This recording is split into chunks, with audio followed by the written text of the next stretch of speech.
Good afternoon. I want to thank everybody for logging in and calling in today for part 2 of our 30-minute webinar on real estate in an IRA, and speaking today and focusing today really on how to structure the deal. Hopefully everybody who's on today was able to participate in the part 1 of the webinar that we did just a few days ago. If not, you can certainly go to our YouTube page and type in Advanta IRA and find part 1 after the seminar today, after the webinar today, and at least be able to engage there. My name is Scott Maurer. I'm the Director of Business Development for Advanta IRA. I'll be the presenter today. My legal background, or my educational background, I could say, is in the legal field. I am a licensed attorney, and I've been working with Advanta for since early 2006. I do not work with Advanta in a legal capacity, as we'll see in a moment. Advanta cannot do any legal work on behalf of our clients, at least our IRA clients. And we don't do any legal work. We don't do any tax work. We don't give any advice when it comes to making investments. People who are looking at investing in real estate or doing some of the deals that we'll talk about today, or if you remember from part 1, some of the things you can't do. If you have questions in those regards of within an IRA account and need some advice, we might be able to give you some information to help you make the decision, but ultimately we're going to have to steer you to either an attorney or a CPA or a tax advisor or maybe even a financial advisor to help you make that determination whether your investment makes sense from a legal or tax perspective or whether it's a good idea in the first place. So just keep that in mind for the disclaimer. It's not something we do at Advanta. We simply provide the service of holding some of the alternatives that individuals want to place within an IRA. Now, just a short recap of what we talked about in part 1 of the webinar series just a few days ago. Just remember, multiple accounts can be self-directed, whether it's multiple different types of IRAs, old 401ks, etc. The IRS rules do allow for many diverse investments in an IRA. We're talking specifically with this 2-part series about real estate, but there's a lot of other investments that can be made as well. Similar to what I just mentioned, it's important that each investor do their own due diligence on investments and who they're investing with. And then when you make investments, we're talking about real estate, you're making investments into real estate, the income and expenses will flow in and out of the IRA account. That's we'll get a little more detail on some of that here in our short webinar today. And also there are certain activities, certain persons who can be disqualified for your IRA to deal with or for your IRA to transact with. So again, that's really all we'll talk about from part 1. If you missed it, go to our YouTube page. You could find this part 1 of this 2-part series on that page. Or if you were there and you want to go hear it again, please visit that information or visit that site to see that part 1 of that webinar. Now, as we go forward today into part 2, if you have questions on what we're talking about, please type them into the chat box on your screen. I'll make sure I get to those questions prior to the end of the webinar today. But please get those in on the chat box. I'll make sure I answer those questions as we go. So again, part 1, we talked about some of the rules, kind of what the more little theoretical aspect of buying real estate in an IRA. Try to get a little more technical today with actually structuring the deal. Now, it's important to remember when you're investing, if you're looking for your IRA to invest in real estate's a very broad term. I mean, real estate investment encompasses people who buy long-term rental properties, condos, single-family homes, etc. People doing rehab projects, buy short-term flips, basically. That's what things you see on TV. That can be done within an IRA. Likewise, when you talk about IRAs and real estate, it doesn't necessarily have to be your IRA buying a property and being on deed entitled to a property. It might be that your IRA is lending money to somebody else who is investing in real estate. So your IRA is really invested more into a note or mortgage. You can invest in private LLCs. Limited liability companies are formed for a variety of reasons. Could be, and LLCs are created for a variety of reasons. Your IRA could invest, though, into an LLC that is invested in a real estate project. Maybe you have just a 1% or 2% ownership interest along with several other individuals. So again, when you talk about IRA investing in real estate, that might mean something to you individually of kind of what you have in mind, but can be very broad type of topic. So what we figured we'd do today to illustrate kind of how you could structure a deal is take the same individual, someone who's got, in this case, it's going to be Joe. It's going to be our case study to follow. Joe has $100,000 in his IRA. What could he do? And how would he structure that investment? So kind of look at a couple different avenues that Joe might have different investments, different ways that the investments are put together, and exactly see what Joe would be able to do with the funds in his IRA account. So the first case study we'll talk about, Joe has $100,000 in his IRA. He could certainly just buy a single-family rental property in his IRA account. He could go out and locate a property just on his own, buy it, hold it, rent it, have that income generated come back into his IRA. And the steps for doing so, this is what Joe ultimately is looking at doing. First step for Joe, opening up and funding his account. Okay, filling out the paperwork to open up an Advanta IRA, complete the application. Then doing a transfer or rollover of funds from his current custodian. You might remember from part one that you can transfer or rollover tax-free between accounts. There's no tax implications to doing so. So that's kind of the first step. Gets the account open, gets some money moved over so he's ready to roll when he finds that property. Now, step two for Joe, and maybe this kind of goes hand in hand a little bit with step one, but he's now looking for a property. Maybe he's using a realtor. Maybe he's going on the internet. Maybe he's someone who wants to buy properties at auctions. Maybe he has bird dogs out there looking for a property for him. Whatever Joe does typically to find property or would be interested, that's using that same mechanism here. So through his efforts, Joe locates a property that's for sale for $80,000. So it's important that at the outset he finds this property, that the contract and the offer get written in the name of his IRA account. So the wording in red on this slide, Advanta IRA for benefit of Joe Smith's IRA account, is a wording that would be placed as the buyer's name on the contract.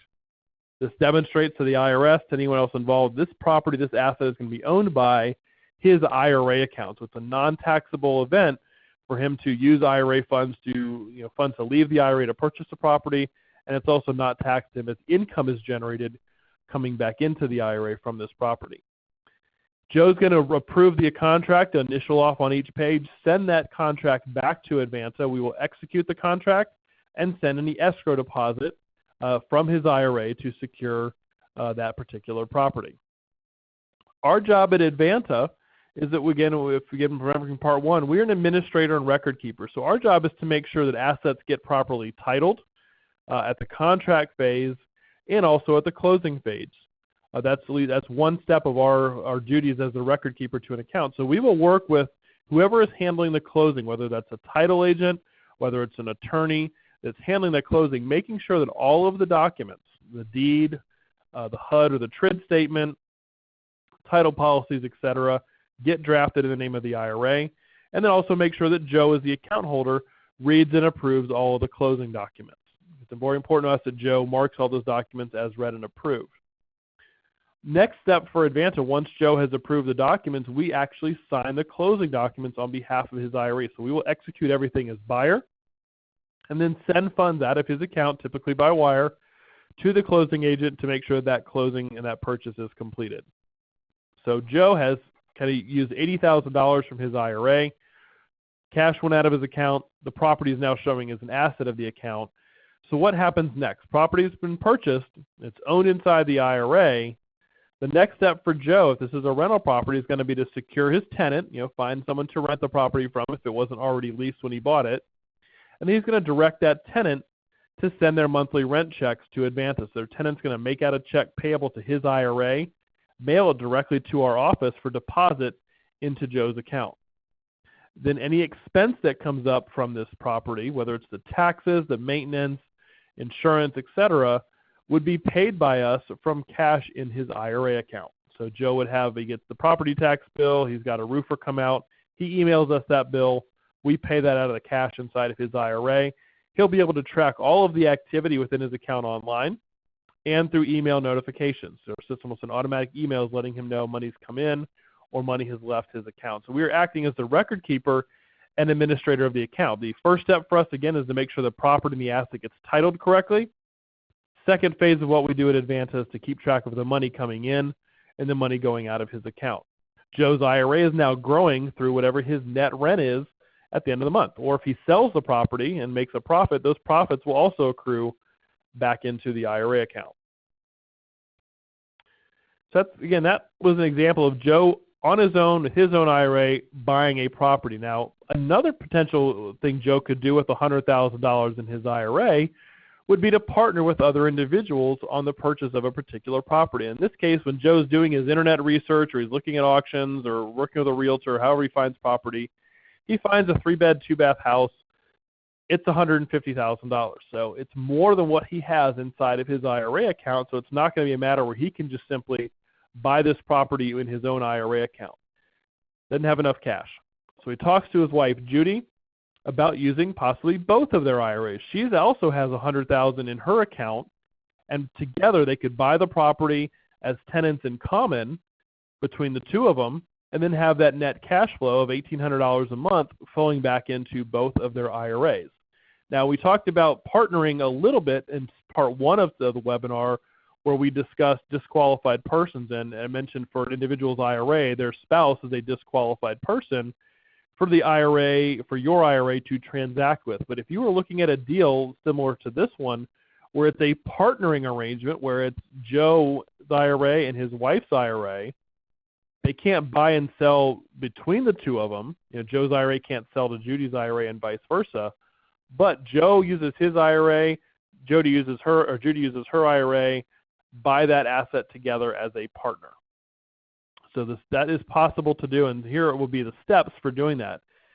Same thing we saw in the last example. In this case, you have two individuals both opening up and funding an account, finding that investment property, making the offer in the name of both of their IRAs, and then submitting a form to us telling us what it is that they're going to buy. Again, same thing we saw in the first example, except it's just going to be two people. And so Advanta is going to sign the closing documents on behalf of both of their IRAs. We're going to require that both Joe and Judy review and approve all of the closing documents and ultimately wire money out of both of their accounts to complete that purchase. So if you're looking at partnering on a real estate deal, the considerations, how things need to be titled in this particular instance is as tenants in common, where it's Advanta IRA for benefit of Joe's account as to a 50% undivided interest, and Advanta IRA for benefit of Judy's IRA as to a 50% undivided interest as well. So it shows both IRA accounts on the deed, on the contract, etc., and the percentage of ownership. Now, the percentage is going to be based on how much is coming out of each IRA account, no more and no less. You have to indicate those percentages at the outset. You can't change them going forward. So just keep that in mind if you're looking at partnering on a purchase within an IRA account. Now, after closing, same thing that we saw with Joe when he bought the property personally, and this time the expenses and the income are simply going to be split between the two IRAs. So in this particular case, those repairs, those maintenance items, the taxes each month, each year, have to be paid directly from the IRAs based on the percentage of ownership. And that's where our job at Advanta will be to pay those bills, taking money out of both Joe's account and out of Judy's account to get that bill paid. And when the property gets rented, that $1,800 a month rent comes back to Advanta, and we split that money into Joe and Judy's accounts as well. They'll be able to track their accounts separately, but they each have a 50% ownership interest. So again, this is kind of an example of how you can partner on a purchase, even if that person's disqualified. If you partner in the right manner and at the outset of the transaction, it certainly is something that can be done. We've had a number of people do that over the years. I did have a question come in. What I'm going to do today is probably hold some of the questions towards the end of the webinar. But if you have more questions as they come up, please get them typed in. I will make sure to get to those at the end of the webinar and get everybody's questions answered.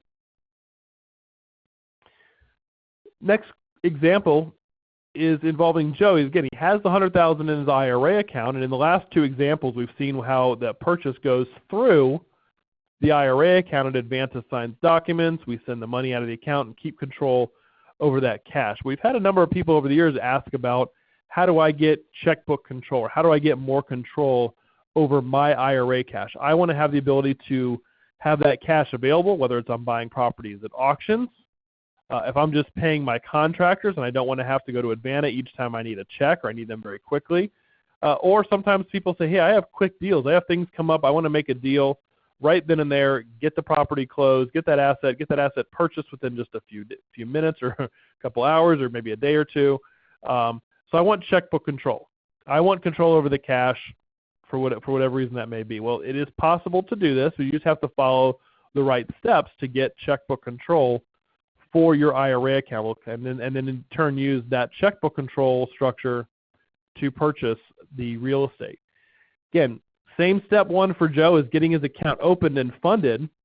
But in this case, when you want checkbook control, that is usually accomplished by forming a limited liability company, or abbreviated LLC, with a state wherever you're looking to form this particular LLC. The LLC is the structure by which your IRA can invest through, giving you more control over the cash and being able to have that checkbook control for your IRA.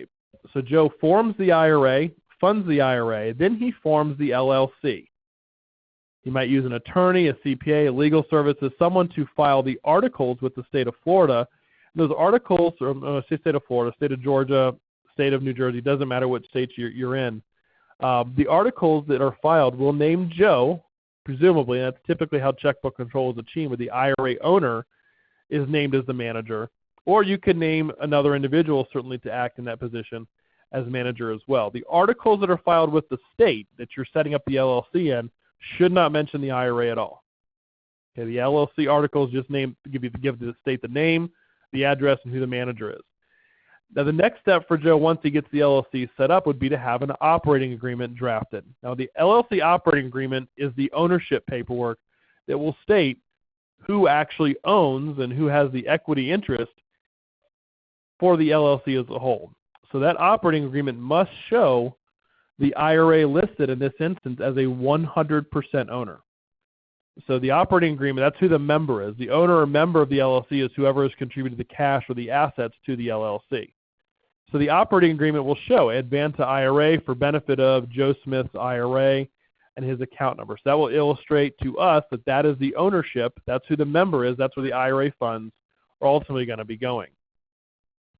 So we will sign the operating agreement on behalf of the IRA once Joe has approved it. So whether Joe drafts the operating agreement himself, he gets an attorney or a CPA to help him out with that, or uses a legal service, we will sign that operating agreement on behalf of the IRA and then issue funds from Joe's IRA to fund the LLC. Now, in the previous case studies, we funded those purchases directly to a title company, directly to an attorney handling the closing. But when you're doing the checkbook control and you set up this LLC, Joe, once he has the LLC set up, will get a bank account opened in the name of that LLC that then the IRA can fund. So rather than sending money to a title company, we are going to send money to the LLC bank account itself. So that's how the LLC gets funded, depositing the check from the IRA into that LLC bank account. Joe's opened up. Joe will then be able to buy property in the name of the LLC. So if he finds that property for $80,000, like we saw in the first example, rather than putting the contract in the name of the IRA, he's going to list the LLC as the actual purchaser. He will then sign all the closing documents, the contracts, etc., on behalf of the LLC in his role as manager.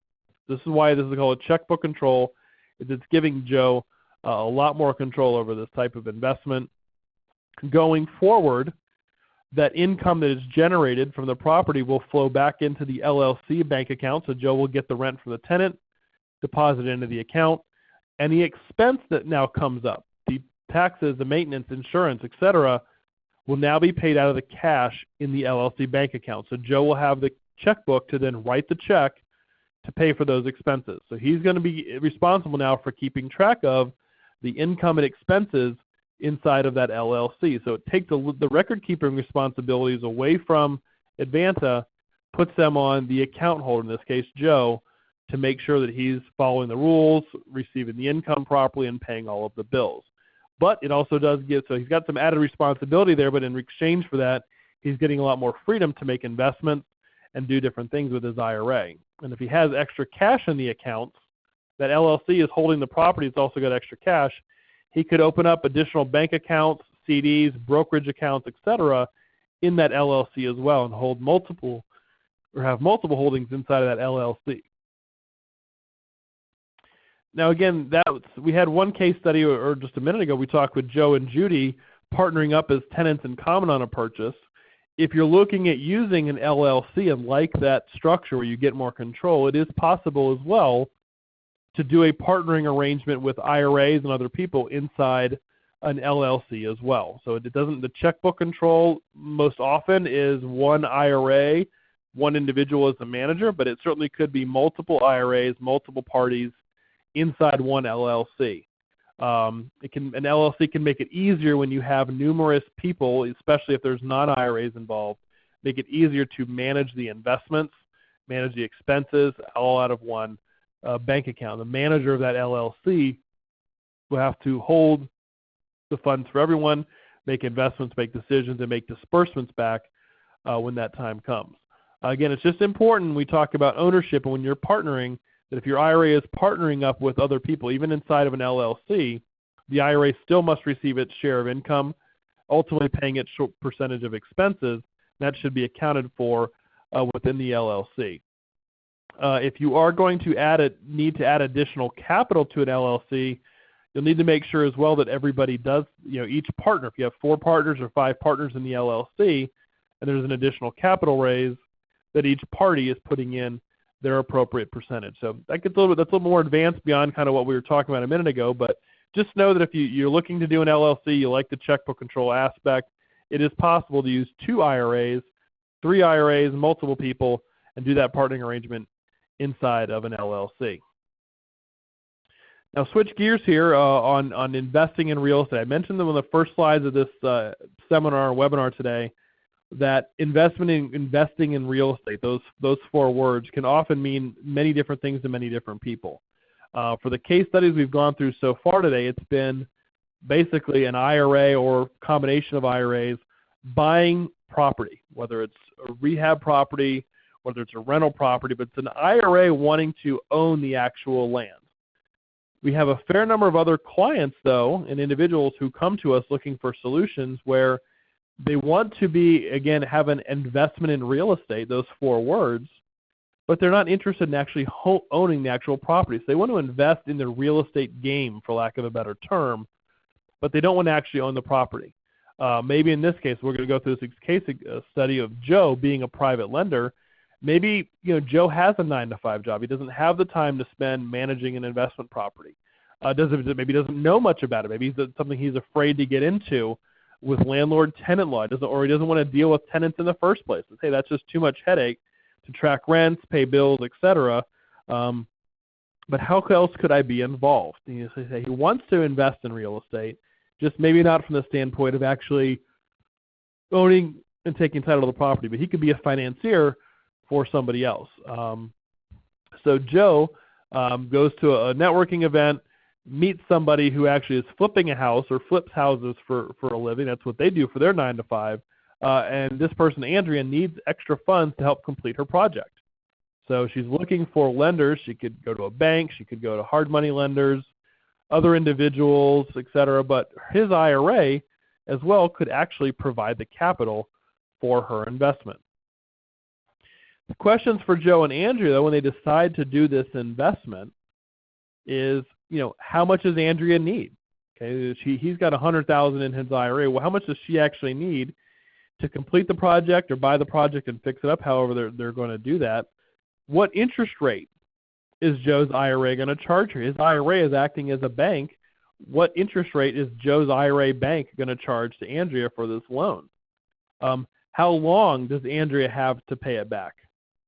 Is Andrea willing to profit share with Joe's IRA? I mean, they could structure this as a straight loan with just interest returning back into his account, or they could agree to do some profit sharing as well, that if the property sells and she makes a good amount of profit on the deal, maybe Joe's IRA gets a percentage of that.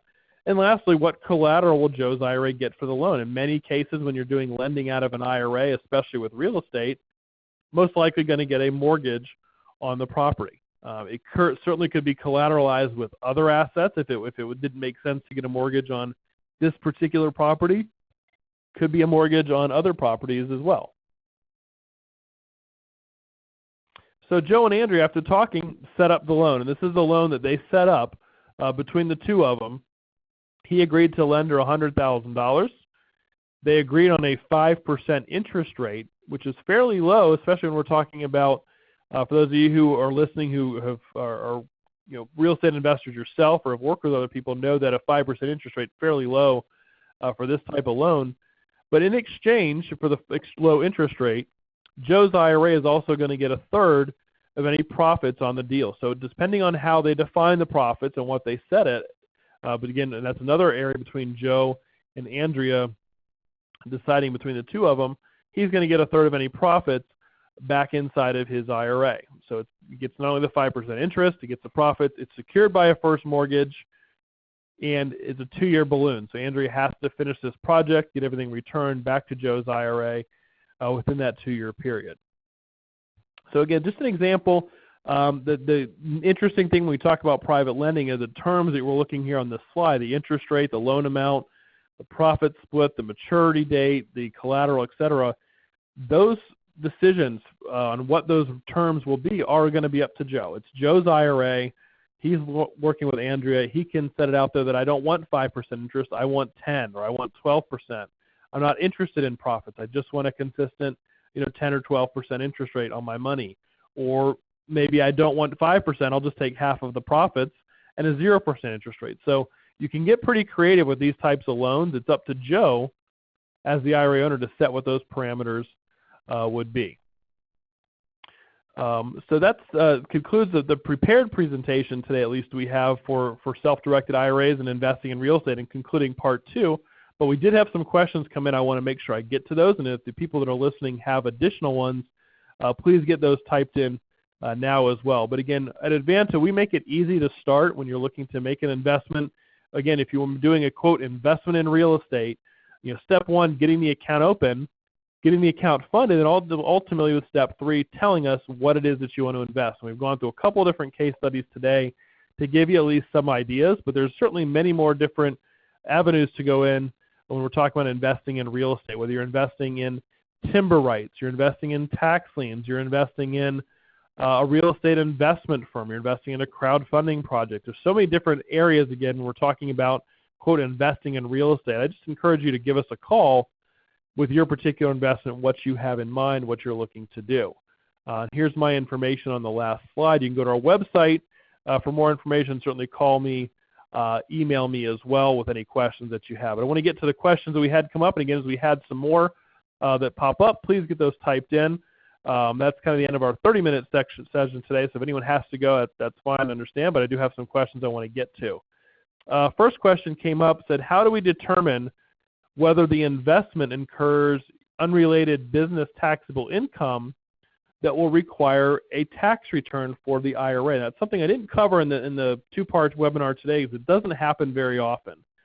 But there are rare instances in which an IRA, when making an investment, can actually be subject to a tax. The IRA will the IRS will determine the IRA incurs a tax whenever it's engaged in either business activity.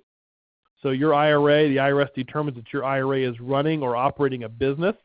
This happens a lot with people who invest in private equity deals. So people are investing in a private placement. It can be determined that your IRA is in receipt of business income and subject the IRA to a tax in that regard. In the real estate arena, the main time when UBIT tax might apply is if your IRA gets any kind of financing. Now, the last case study we talked about was the IRA being the financier.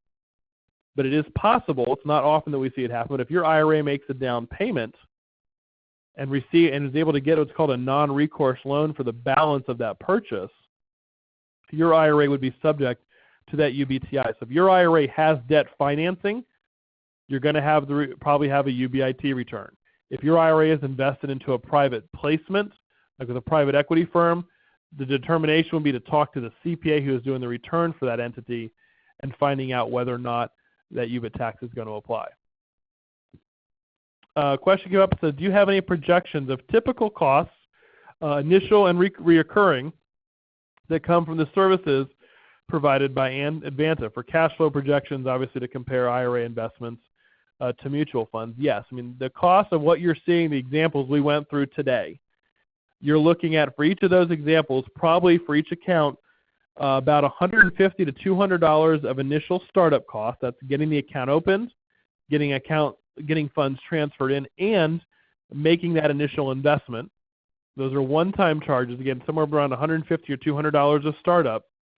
And then on an annual basis, we charge for these investments today that we're talking about, there would be a flat $295 a year charge then for us to do the record keeping for that asset. So if we're going back to the rental properties, the loan here in the last example, for $295 a year, that's the cost that we charge to receive income and pay any bills out of the account. There is no additional charge for each check we write, each check we deposit. That is all included in the annual $295 fee. So that's kind of, again, $150, $200 startup, and then you're looking at $295 flat fee on an annual basis in general. If you're looking at buying multiple investments and doing multiple deals a year, it wouldn't be $295 a year per property. We have another fee schedule as well that'd be a little bit better if that's something you're looking at doing. So great questions so far. So if you have any more, please keep them coming. The question came up on the slide on private lending. What is the recourse if somebody defaults? The last bullet point was that we mentioned a first mortgage on the property. Is this loan recorded? In that case study, yes. If you're getting a first mortgage or you're lending money to somebody, it's recommended that you go through a title company or an attorney who ultimately, that borrower, in that case Andrea, is going to sign a note mortgage. That mortgage is going to get recorded in the county where the property lies. So if the recourse for Joe's IRA in that instance, if Andrea doesn't pay him back, his IRA would be able to file foreclosure proceedings against Andrea and actually take over that property. Just as a bank, were in the news several years ago for all the foreclosures they were doing on individuals, your IRA can also take that power to foreclose. So the recourse for Joe is the foreclosure process because he has that mortgage recorded. Again, that's something else to consider when you're looking at different types of collateral for a loan, is what type of security that gives you. I have seen people make unsecured loans from their IRA to third parties, trusting that the individual simply was going to pay them back. If you're going to do that, you really, really want to make sure you know who you're dealing with and make sure you're protecting yourself in any other way possible, because unsecured loans, you're not going to have that same outlet, that same process for getting a property back. The other next question says, if a repair is needed for a property that isn't a checkbook IRA, so going back to the situation where Joe sets up an LLC, the checkbook IRA LLC doesn't have any money, how can that repair be funded? If you fund an LLC from your IRA account, if you fund all of your retirement accounts and you have no extra money to put in, you would have to look into, in this instance, of having your IRA go out there and acquire probably some type of financing, either from an individual, from a bank, from a lender, institution, etc., to fund that particular loan, to fund that a particular expense. If, however, we have most of the clients that we have at Advanta, their IRA that they have with us that's invested in real estate or it's invested in LLC, they have other assets out there as well. They have other retirement accounts that if their IRA account with us ran short, you can always do an additional transfer later from that other account into the IRA with us. And then in this case for the LLC, have us just make an additional capital contribution into the bank account. So again, the key thing is when you're buying and selling real estate in this regard, if you're going to have repairs, you're going to have expenses, you want to make sure to really get a good idea what those will be at the outset to make sure that you don't run short. Because if you run out of retirement funds that you can add into the account, or if you don't have the ability to make a new contribution to your IRA, your annual contribution to the IRS laws, if you can't do that or you already have, you're going to be forced to then look for other people to borrow that money from. So again, the word of advice that I guess we give in this standpoint, when you're buying the property, make sure you have enough of a cushion, either in the IRA with us or in other IRAs that you can transfer over if you need it. Another great question just popped up. How do you make a new IRA contribution after you have set up the Checkbook LLC? So you've created the IRA, you created the LLC, you sent the money into the LLC, and you have the $5,500 a year that you can contribute to your IRA. How do you get that into the LLC? Well, you'd first make that contribution to us at Advanta so that we can report it to the IRS. So the cash first goes into the IRA with us. And then from there, you just direct us to make that additional contribution into the LLC, and we just send another check into the LLC. I know it might seem like a hassle to send a check from you to us, only to have us send it back to the LLC bank account. But that is the proper way to do it, because we ultimately are going to do the reporting to the IRS that you made that contribution. And you want to make sure you get credit for that, or it'll cause an issue for you at tax time. So send the check first to us for the contribution, then you'll just direct us to send it to the LLC as part of an additional capital call. Said, who would put together the agreement between the parties into a legal document, a real estate attorney, or is it just a matter of writing the agreement and the parties signing in a partnership agreement? That's an excellent question, and it brings up, again, kind of going back to some of the disclaimers we have here at Advanta. At Advanta, our job is to make sure that if there is an agreement between two parties and your IRA is involved, that your IRA is properly listed in that agreement. That wording we went through in a couple slides, Advanta IRA for benefit of Joe's account, etc. That we're looking to make sure the agreement, whoever drafted it, shows that your IRA is properly listed. You certainly could get an attorney to draft it, could certainly get, whether it's a real estate attorney or another type of an attorney, CPA, use somebody else's agreement. Our job is not to go through the agreement and decide if it's a good, solid agreement or whether you want to add something to it. Our job is to make sure the IRA is properly listed. So it's up to you. Our recommendation, and I'm not trying to professional courtesy to other attorneys out there, but I think getting an attorney to draft it if you have an issue, or especially if it's somebody maybe you're not, you haven't dealt with this person before, to get an attorney to draft it. But it's not something we require at Advanta. So the agreement can be done. If you're buying property, though, you also could certainly find realtors to help you get the contract as well. Another great question here. Do you have examples of exit strategies to pay back the IRA and convert back to a mutual fund investment? I don't have those in the slides, but I can certainly cover kind of what that would look like. In these instances, the exit strategy, kind of, in quote, to pay back the IRA, is really the IRA selling that investment. So in the very first case study, or the first two case studies where Joe and Judy's IRAs own rental property, what will happen is your IRA simply sells that property. The cash then comes back. So we kind of go through the reverse process of the purchase. Your IRA is going to sell the property. The proceeds from the title company, the attorney, are going to be sent back to your IRA with us. So now you have cash in the account. And if you want to go back to a mutual fund investment, you then direct us then to just transfer money back to your Vanguard account or your Schwab account or your Fidelity account. So the strategies, the examples, are that your investment kind of has to pay off to an extent. With your IRA, the property gets sold and the proceeds returned back in. Or your IRA has made a loan, that loan gets paid off from your borrower. Now you have cash, now you can go back to your mutual fund investment. So it's not you paying back the IRA, it's the IRA actually getting paid off itself from the actual people it's investing, whether you're selling the property or you're having the notes sold or satisfied. So once that happens, the cash that's in your IRA, you simply have your mutual fund company send us a request to transfer. We send the money right back into that mutual fund company. Another great question. Can you create the IRA at Advanta to be a simple IRA so you can make a larger contribution? The answer is yes. You certainly can. I'd recommend the person who asked that question, you can go back and watch part 1 on YouTube. But we do have, there are multiple IRAs that you can have at Advanta, whether it's a traditional or Roth, or a SEP or a simple, which does allow for a much larger contribution. So you can create an IRA with us at Advanta as a simple to make those larger contributions. Another question, a good question. When we're talking about specific type of IRA, talking about a Roth IRA, do the gains remain tax-free? And the answer is undoubtedly yes.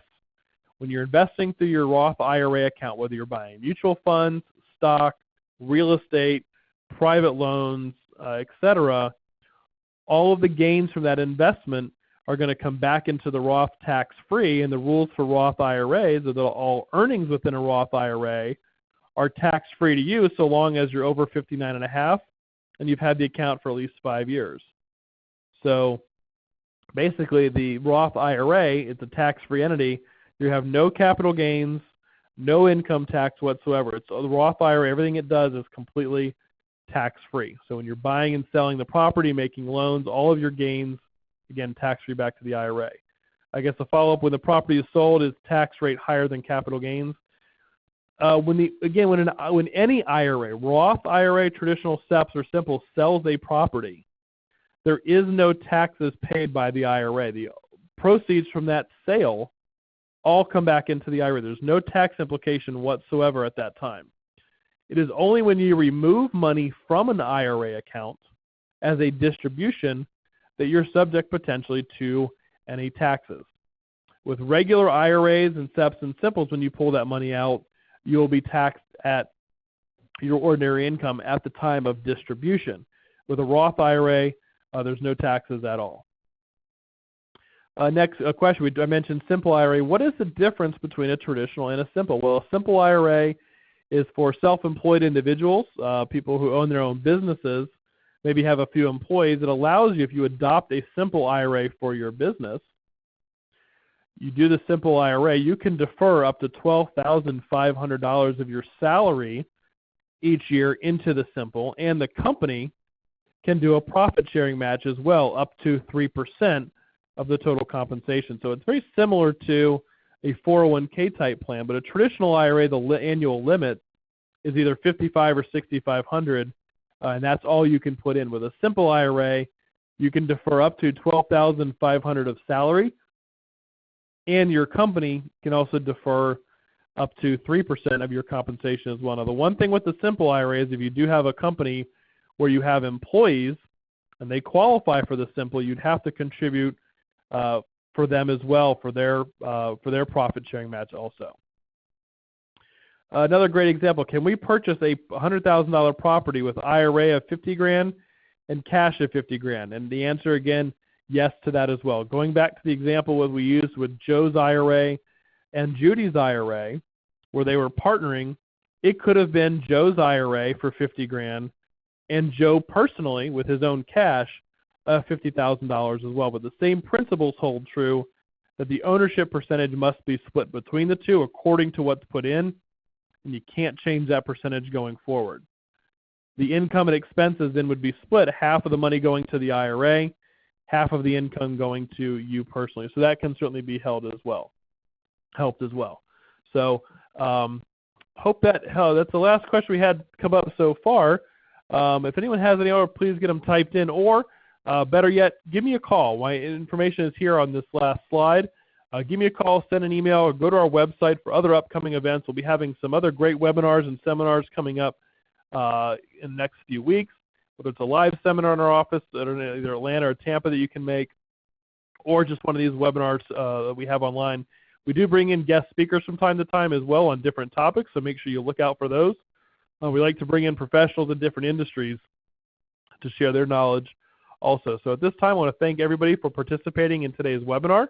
Before I go, one more question. So I can be a partner in a property with my IRA. Again, the answer yes, as long as you indicate the percentages owned between the IRA and between yourself personally.